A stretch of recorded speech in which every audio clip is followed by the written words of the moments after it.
Hey everyone, I'm John Lynn, the founder and chief editor at Healthcare IT Today. We're excited to bring you another in our series of interviews with top leaders in health IT. And our guest today is Lindsey Bengfort. She's managing director, healthcare provider at NTT Data. Welcome, Lindsey. Hey, John, thanks for having me. Yeah, great to have you here. Lots to talk about, lots happening in technology. But before we go there, tell us a little bit about yourself and NTT Data. Yeah, sure. So, as John mentioned, my name is Lindsey Bengfort. I am the managing director for our healthcare provider business in the west of the United States. And I've been at NTT going into my 17th year, so Wow, it's been a great journey so far. amazing. And a little bit about NTT. So our organization is 150 years old, which sounds kind of crazy, right? When you think about it, Yeah, it's given very that the US just celebrated its 250th birthday, right? And so how did we get to where we are today? It's actually one of my favorite stories to tell. And so our organization started in Japan. We're a Japanese company, and it started really in the telecommunication space. And for those of you who are familiar with the Asia Pacific region, Docomo is part of our broader organization. So it's kind of like the AT&T of Asia Pacific. And as that organization continued to grow through the years, they started to expand out into other forms of technology. And through different acquisitions and different service portfolios being built, they got a huge footprint in Asia Pacific as well as the EMEA region, so Europe, Middle East, and Africa. And as they were looking to continue to expand in the North American market, they were trying to figure out, well, how can we do that, right? So they went through some different, acquisitions, and some of those may be familiar to some of your viewers, right? So things like Keen Consulting, Perot Systems, which is actually the organization that I came up through. Dimension Data being another one.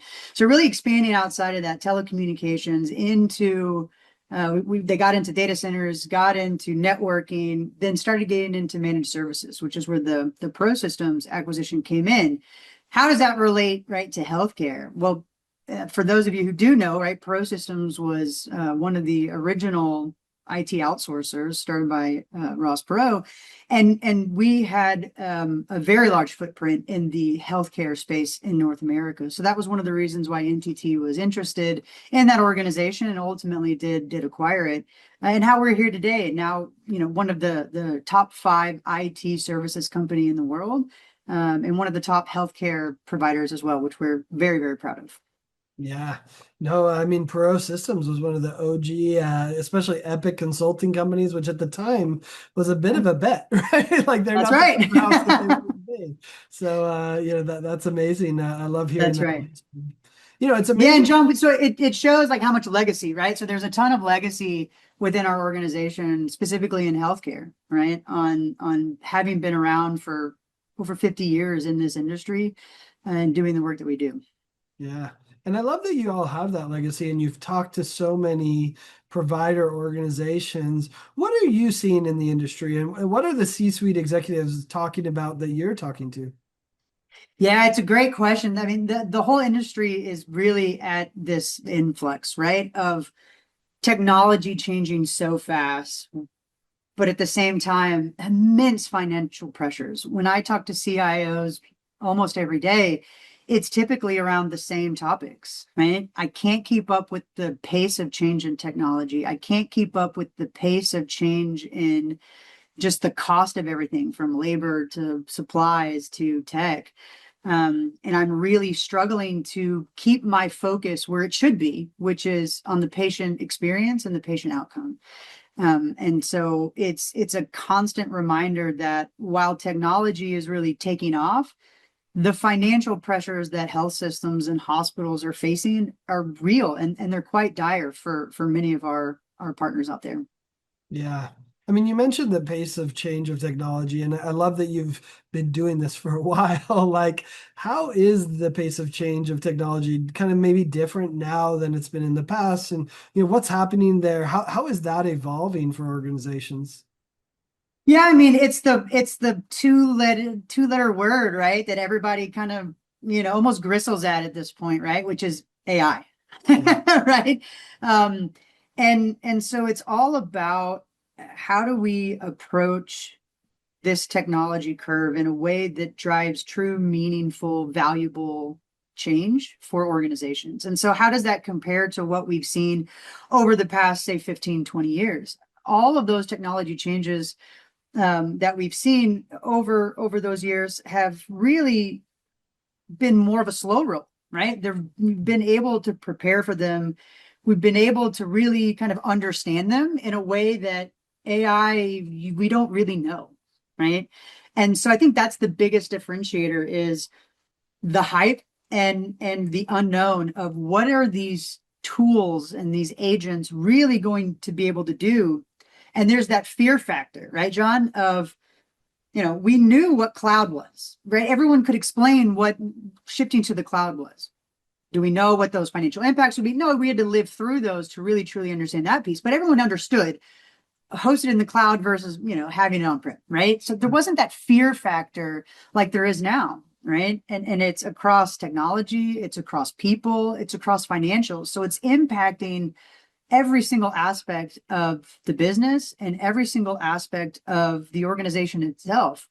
And so the C-level executives really have to think through and find trusted partners to say what is real, what is hype, and try their best, right, to look around that curve on where can this technology actually take us. It's interesting you say that. I'm thinking of two examples. One was a CIO when they were asked about the cloud. This was probably 12, 14 years ago, right? Yeah. They were asked about the cloud, and the CIO, older lady CIO, she's like, well, yeah, we're in the cloud, but I don't want to be.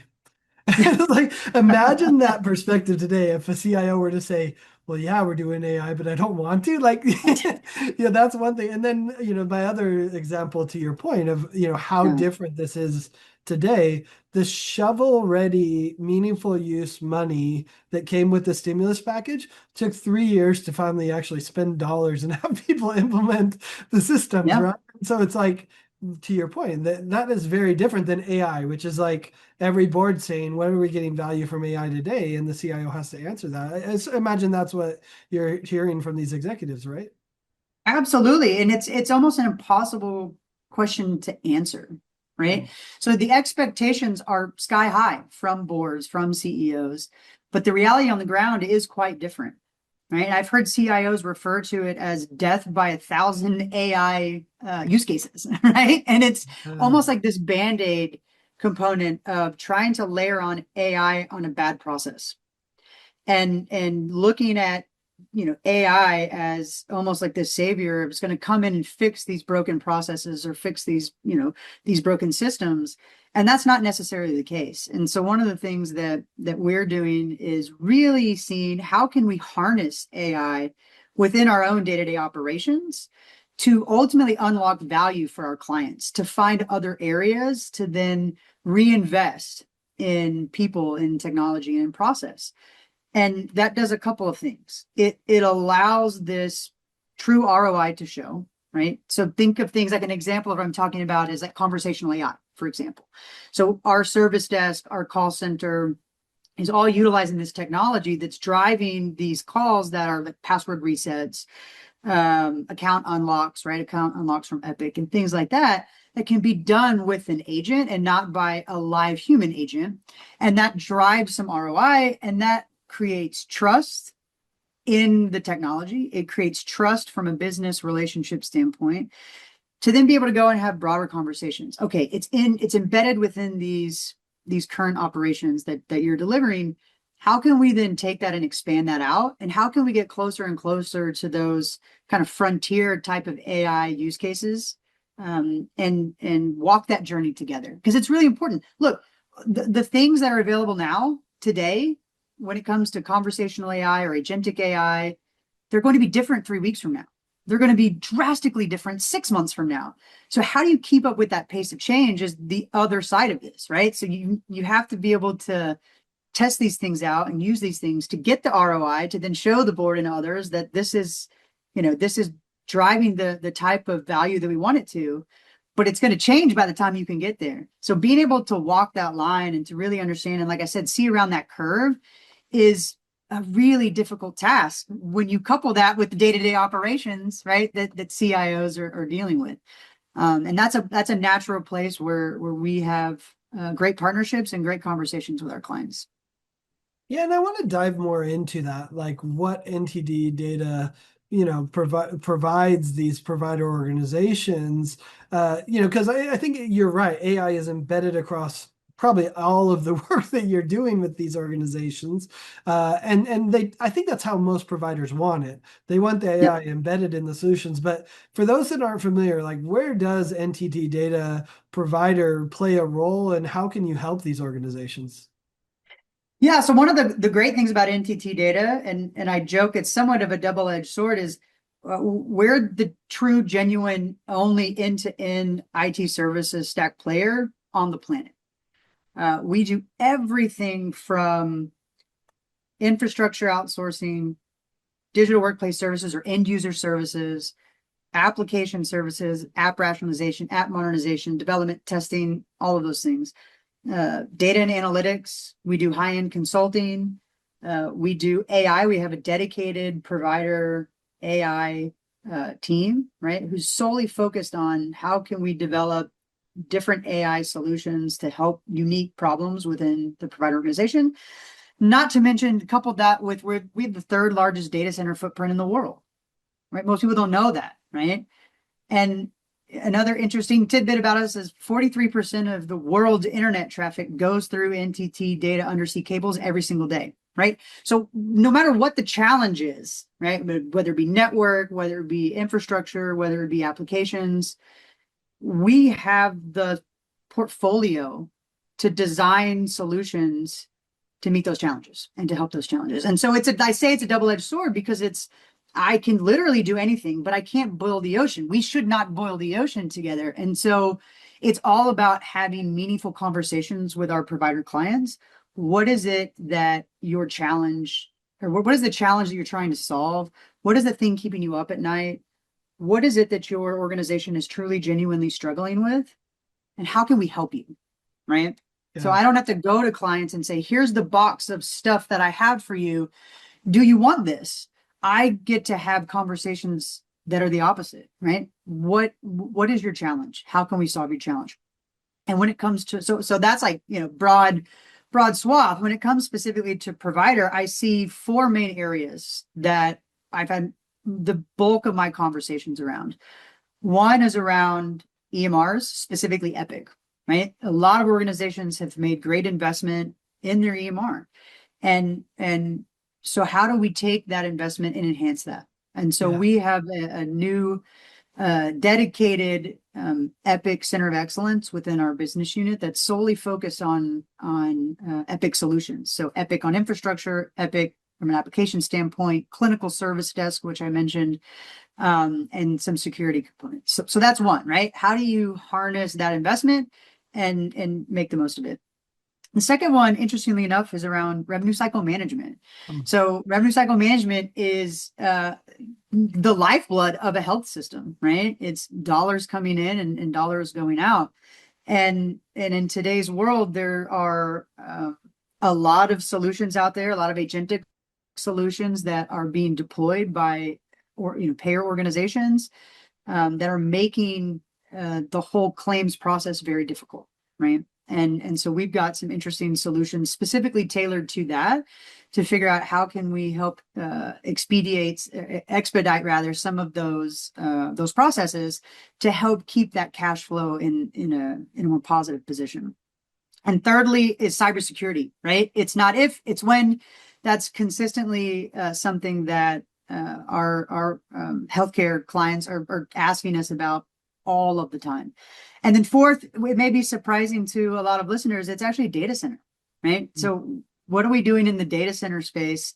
Is that really somewhere I want to be as a healthcare provider? Do I need to have that much investment and focused on my own data center when there's so many other options? So those are like the four key topics that we hear and talk a lot about with our healthcare clients today. Yeah. I mean, it's interesting how those line up with some of the priorities I've seen talking to a lot of CIOs. I mean, we have a CIO podcast, other things. Obviously, optimizing the EHR is central to so many, right? And so many Yeah. are faced with the RCM realities, Yeah. especially as budgets are cut. It's such a valuable thing. It's interesting you're talking a lot about cybersecurity with them because I hear a lot of them who are kind of ignorance is bliss and maybe not investing as much as they should, right? Or they think they Yeah. have a strategy and they kind of set it to the side and like, okay, I need to deal with AI and RCM right now, you know. Yeah. So that's interesting that you're having those conversations though. Yeah, it's a very difficult position to be in. Like I said, there's so much change. Like we talked about earlier.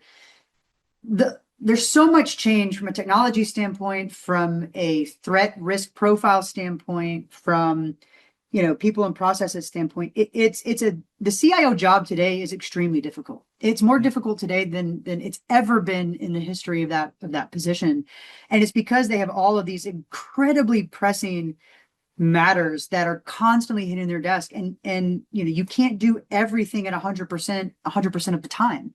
Yeah. And so things like in your example, oh, I've set up this security apparatus, I feel good about it, I'm going to put it over here and I'm going to go focus on what I can do with AI.